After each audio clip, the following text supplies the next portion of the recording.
A história da língua inglesa, olha, ela não começa com um livro, não. Começa com uma pá enterrada no chão da Inglaterra.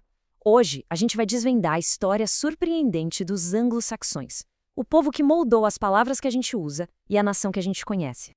Nossa jornada começa num campo que, à primeira vista, não tinha nada de especial, lá no interior da Inglaterra. Mas por baixo daquela grama, uma descoberta estava prestes a reescrever tudo o que se pensava saber sobre uma era inteira. A grande pergunta que pairava no ar era essa: o que poderia estar escondido ali, debaixo daqueles misteriosos morrinhos de terra? A resposta? Bom, ela superaria qualquer expectativa. O lugar é Sutton Hoo, o ano é 1939. Enquanto o mundo se preparava para a guerra, uma pequena equipe de arqueólogos, meio alheia a tudo isso, estava prestes a trazer à luz um tesouro de uma idade das trevas que, no fim das contas, de sombria não tinha nada. E o que eles encontraram, nossa, foi de tirar o fôlego. Não eram só uns artefatos, não. Era o fantasma de um navio inteiro com 27 metros de comprimento.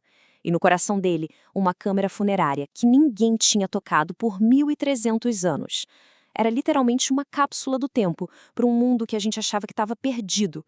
E o tesouro lá dentro? Gente, era espetacular. Um capacete cerimonial, joias de ouro com detalhes incríveis, armas e até prata vindo lá do distante Império Bizantino. Isso mudou tudo. Não era o espólio de bárbaros, sabe? Era a prova de uma cultura super sofisticada, conectada com o mundo todo e imensamente rica. E isso nos leva à questão principal. Se essa galera não era os bárbaros da Idade das Trevas, que muita gente imaginava, então, quem eram, afinal de contas, os anglo-saxões? Para a gente responder a isso, a gente precisa voltar um pouco no tempo, lá para o momento em que os próprios anglo-saxões chegaram na Grã-Bretanha. Tudo começou quando os romanos foram embora e deixaram um vácuo de poder.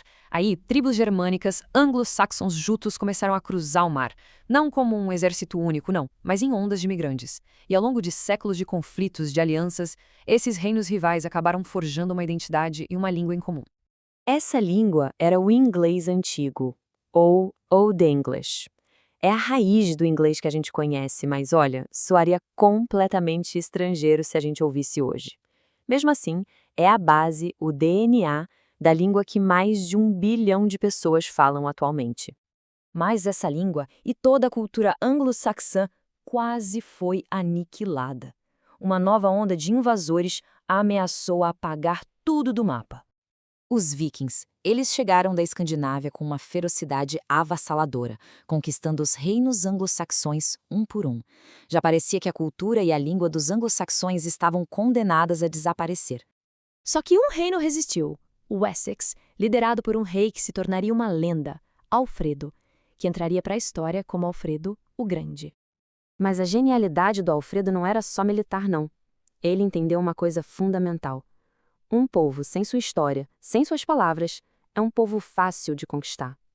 Para sobreviver, eles precisavam de mais do que escudos e espadas. Eles precisavam da própria identidade. E aqui, nas palavras do próprio rei, a gente sente a urgência dele. Ele olhava para as ruínas dos mosteiros e bibliotecas e não via só destruição. Ele via a raiz da fraqueza deles, a perda do conhecimento. Para ele, salvar seu povo significava reacender essa chama. E o plano dele foi simplesmente genial. Ele lutou uma guerra em 2 frentes. Na primeira, usou a espada para conter os vikings. Na segunda, e talvez mais importante, ele usou a caneta. Ele iniciou um projeto revolucionário: traduzir os grandes livros do latim para o inglês antigo, a língua do seu povo. Olha só a conexão aqui. De um lado, o inglês antigo do projeto do Alfredo, do outro, como a gente diria hoje. A forma mudou, claro, mas a raiz é inconfundível. Com essa iniciativa, Alfredo não apenas salvou seu reino, ele garantiu o futuro da língua inglesa. Mas toda era tem um fim, né? E o fim do domínio anglo-saxão foi súbito e violento. No entanto, a queda deles não foi o fim da história, foi o começo do seu verdadeiro legado. O ano de 1066 foi um dos mais dramáticos da história inglesa. Pensa só. Uma crise de sucessão, uma vitória heróica contra os Vikings e, logo em seguida, uma derrota devastadora para um novo invasor. Isso selou o destino de mais de 600 anos de domínio político anglo-saxão. Os conquistadores normandos trouxeram a língua deles, o francês. De repente, a Inglaterra tinha duas línguas. O povo comum falava o inglês antigo, mas a elite, a realeza, os tribunais, a administração, falava francês. Essa divisão mudaria o inglês para sempre. O resultado é a língua híbrida que temos hoje, uma mistura riquíssima de latim e francês. Mas olha com atenção para o alicerce. Aquele núcleo germânico de 26% é o legado direto dos anglo-saxões. É o esqueleto, a estrutura fundamental sobre a qual todo o resto foi construído. E que alicerça, hein?